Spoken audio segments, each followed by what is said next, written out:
So my wife and I used to run this leadership program, and we would show this powerful video every year.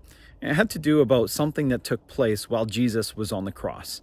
Well, I wanted to go further into those details, and I wanted to share them with you. I hope you enjoyed this video. So it all started when I watched this video from Rick Larson called The Star of Bethlehem.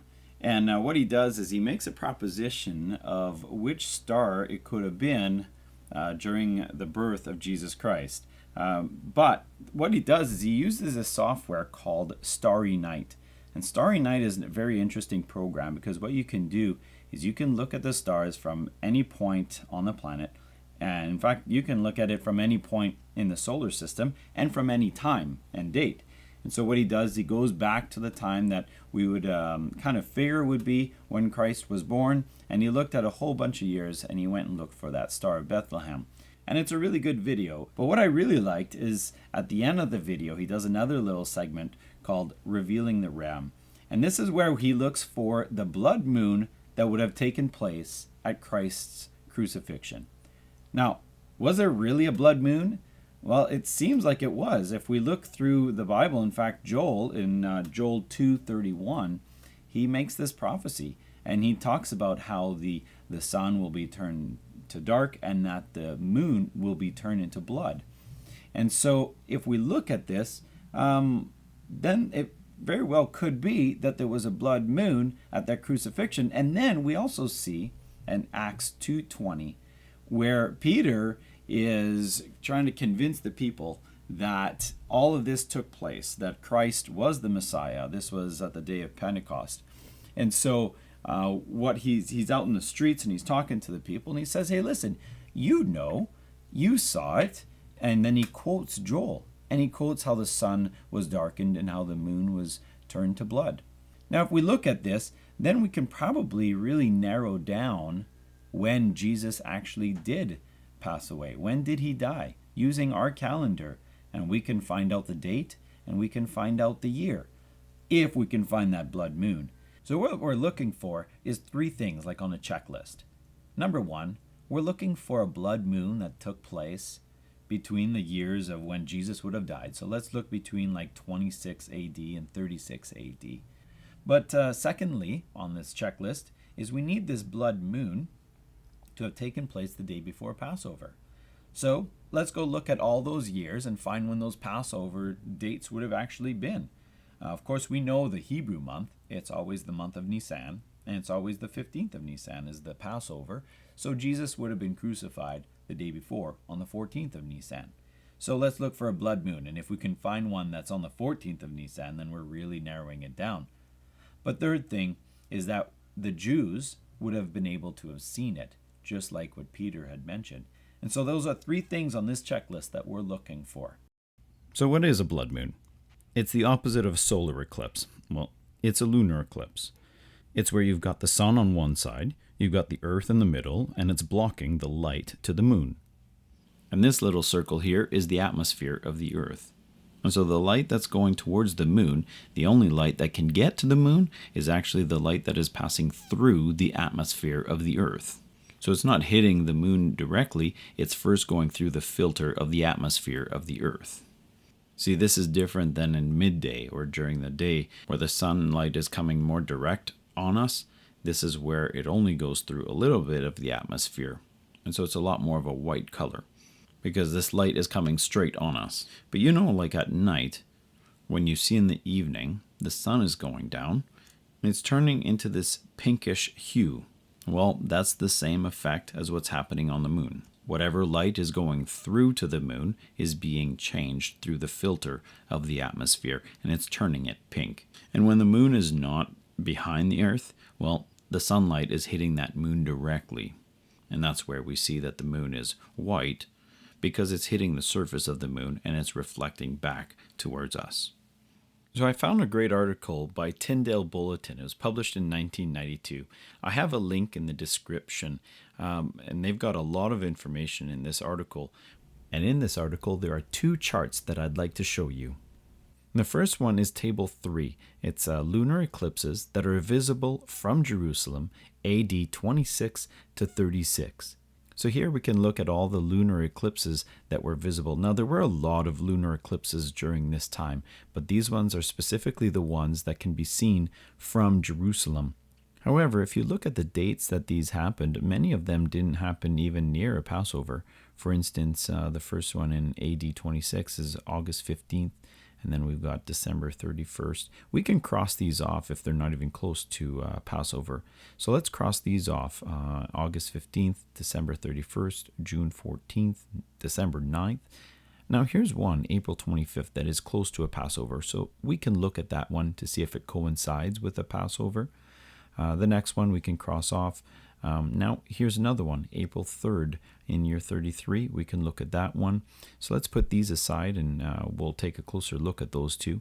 Now, we can also cross off September 27th, February 11th, August 7th, January 31st, and July 26th. None of these are close to Passover. So now let's take a closer look at these two. We've got April 25th, 31 AD, and we also have this April 3rd, 33. Okay, let's compare this now to table number 1. This chart shows us the day before Passover each year between 26 AD and 36 AD. Now, why the day before Passover? Well, because Jesus was crucified the day before Passover.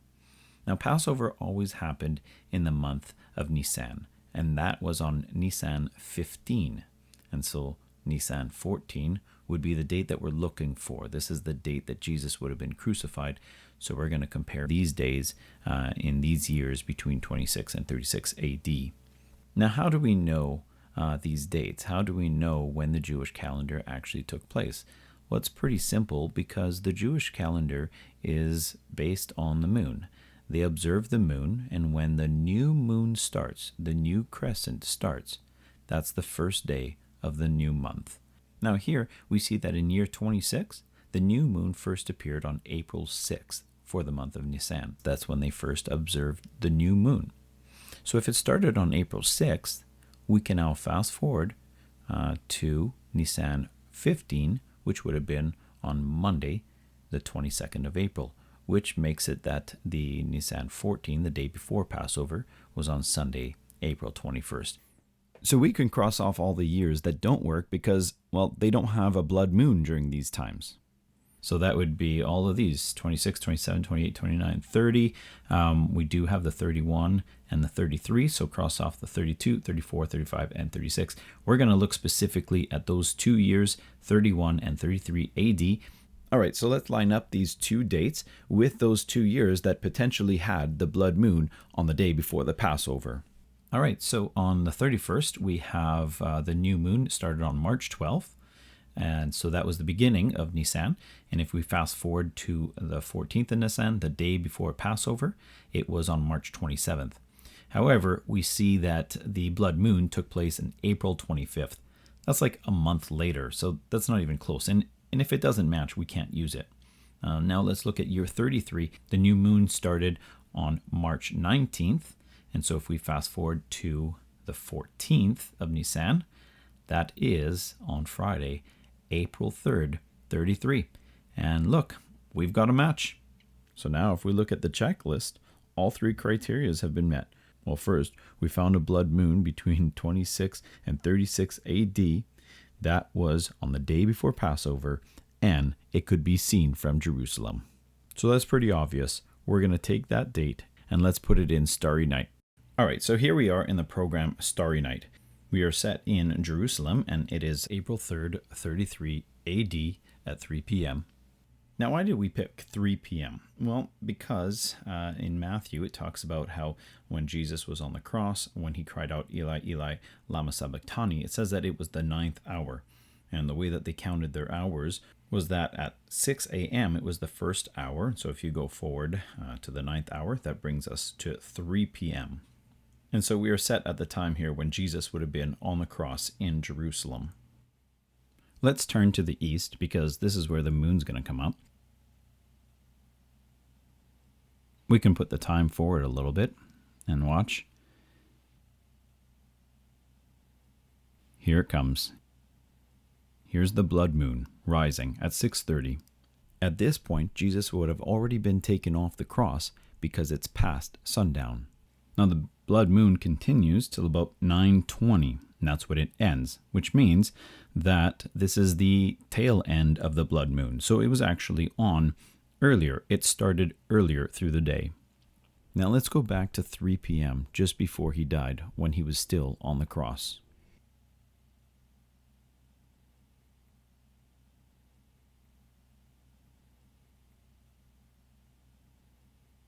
Now, if we look south here, we see the sun. We don't see the moon at all. Of course not, because this is during the day. And so many people would argue that you couldn't see the blood moon at this point, so there wasn't one at 3 p.m. However, just because the moon isn't visible from here, from Jerusalem, it is visible somewhere else. When Joel prophesied, he didn't say that the blood moon was going to be visible to Christ while he was on the cross. And so what I did is I went and looked to see where the blood moon is visible. And the best place to view it is from Darwin, Australia. So let's go up here and click on Darwin, Australia. Now I fast forwarded this a little bit just so that we can get through this a little faster.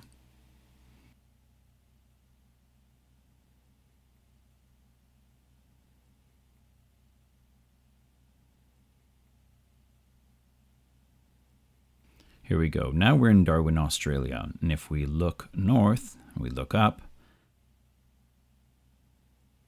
there's that blood moon.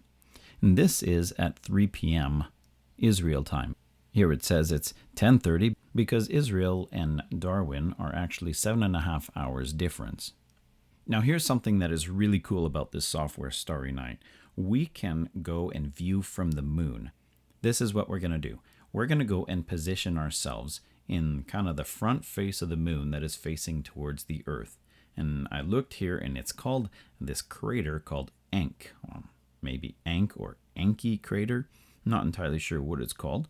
But we're going to go from this crater, and we're going to view back to the Earth and see what the blood moon looks like. So here again, we're going to fast forward through this time because it takes a little bit of time. And here we go. We are landing on the moon. Let's just reposition ourselves. Now let's look upwards. And there it is. There's the Earth. There's the sun. And it's just about to go into a lunar eclipse. All right, so here it says it's 1 o'clock on the moon. Well, that's UT time. That's like Universal Standard Time, which is actually 2 hours ahead of Israel time. And so this would actually be at 3 p.m. in Israel. Now we can do something really cool here, is we can turn on the constellations. I want to show you something that will absolutely blow your mind. This is exactly what Rick Larson shows in his video revealing the Ram. So here, let's click on Constellations and turn the constellations on. Now look at this. If we're looking from the moon, the lunar eclipse is taking place in the constellation of the Ram. The parallel here is just crazy. Look, the world is going to be extinguishing the light of the sun or the light of the Ram the very moment that Jesus died on the cross. Now, what's the significance of the ram? See, I thought that Jesus was the lamb, the lamb of Passover. And he is. Well, and there's no constellation of any lambs. But at first I was a little taken aback by this. But then the Holy Spirit reminded me of the story in Genesis 22 when Abraham was about to sacrifice Isaac. And all of a sudden an angel stopped him. Abraham turned around and there was a ram in the thicket. That was the perfect sacrifice for that time. And now we see that Jesus is the perfect sacrifice for us. He knew the exact moment that Christ was going to be on the cross. Of course he did. He's all-knowing. So he lined all of this up when he spoke creation into being. Now right now, as I'm doing this recording, it's the year 2024.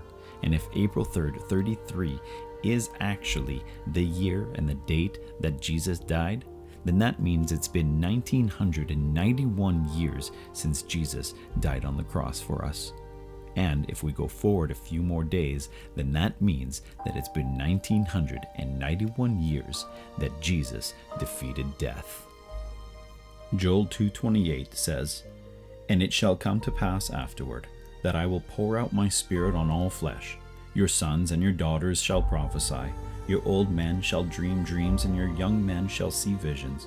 And also on my men servants and on my maid servants I will pour out my spirit in those days, and I will show wonders in the heavens and in the earth, blood and fire and pillars of smoke. The sun shall be turned into darkness, and the moon into blood, before the coming of the great and awesome day of the Lord. And it shall come to pass that whoever calls on the name of the Lord shall be saved." Well, I hope this shows you from another perspective just how amazing God is. And He did all of this just for you because He loves you.